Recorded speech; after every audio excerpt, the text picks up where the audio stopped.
బాల్యం మరియు కుటుంబ నేపథ్యం.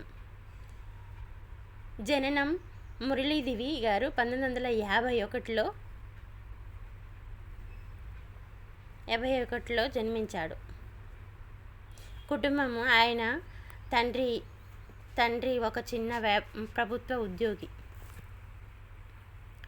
మురళి గారు తన తల్లిదండ్రులను ఉన్న 13 మంది సంతానంలో అందరికంటే చిన్నవాడు. ఆ కాలంలో పెద్ద కుటుంబాన్ని పోషించడం వారి తండ్రి చాలా కష్టమయ్యేది. చదువు ఆయన ప్రాథమిక విద్య స్వగ్రామంలోనే సాగింది. ఇంటర్మీడియట్లో 2 సార్లు ఫెయిల్ అయ్యారు. కానీ పట్టు వదలకుండా మళ్ళీ చదివి B.Pharmacy కంప్లీట్ చేశాడు. విదేశీ ప్రయాణంలో చేతిలో కేవలం $7 మాత్రమే ఉన్నాయి. 1976లో మెరుగైన అవకాశం కోసం అమెరికా వెళ్ళాలని నిర్ణయించుకున్నాడు. ఆ సమయంలో ఆయన చేతిలో ఉన్నది కేవలం $7. అప్పట్లో సుమారు 500-600 మాత్రమే.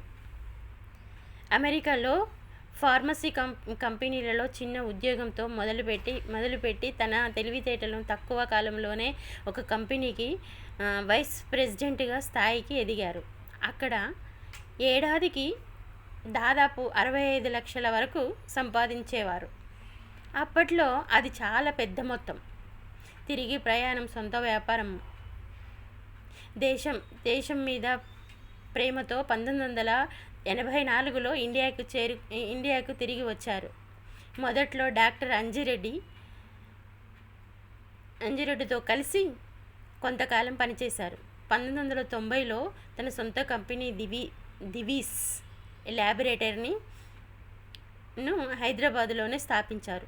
మొదట్లో కేవలం ఒక చిన్న పరిశోధన కేంద్రం మాత్రమే. ప్రస్తుతం సామ్రాజ్యంలో ఆస్తులు మరియు బ్రాంచులు నెట్వర్క్ నాటికి ఆయన ఆస్తుల విలువలు సుమారు $9.1 బిలియన్ కంటే ఎక్కువ, అంటే 76,000 కోట్లు, 91,000 కోట్లు. ప్రధానంగా ఈ 3 భారీలో మ్యానుఫ్యాక్చరింగ్స్ ఫ్లాట్లు ఉన్నాయి.